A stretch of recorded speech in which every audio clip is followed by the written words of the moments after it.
Mga ka-One Stories, dahil nga sa kagustuhan ng Golden State Warriors na makagawa ng trade, mismong Chicago Bulls na ang nag-offer para makuha nila si Nikola Vucevic kapalit ang tatlong player na ito. Tara't pag-usapan natin yan at talakayin ng balitang desidido nga po si Jalen Green na maging All-Star ngayong season. Pero bago yan, please don't forget to hit the notification bell at mag-subscribe sa aking channel.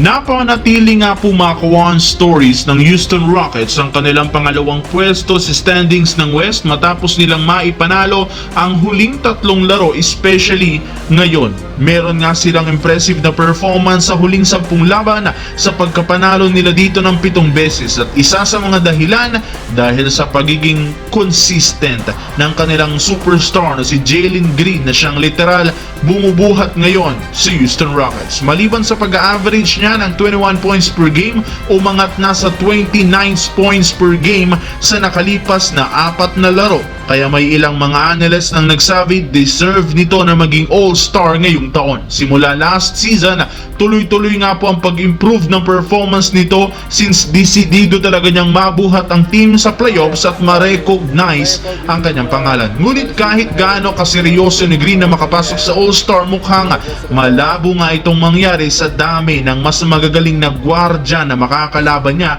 sa pwestuhan kagaya ni na Stephen Curry, Shai Gilgeous-Alexander, Luka Doncic, Kyrie Irving, Anthony Edwards at si James Harden. Samantala, napakalinaw nga po mga ka-One Stories na hirap nga talaga ang Golden State Warriors na makakuha ng panalo at kahit man nagkakaroon sila ng napakalalaking kalamangan, hindi nga nila naiiwasang mapabayaan at mag-choke sa fourth quarter. Kaya wala ngang ibang solusyon ngayon ang problema kundi gumawa ng trade as soon as possible. Ilang linggo na lang naman bago ang trade deadline kaya kailangan na nga po nilang magmadali.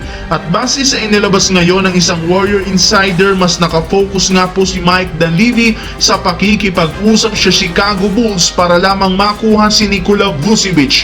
Sa ngayon, nagbigay na dito ng paunang offer ang Warriors na binubuo ni na Gary Payton II, Moses Moody at isang future first round pick, which is hindi pa napagkakasundoan ng dalawang team dahil inaasahan na pagdediskusyonan nila sa mga susunod na araw at posibleng humingi pa ng karagdagan ng Chicago Bulls para kay Nikola Vucevic sa isang trade.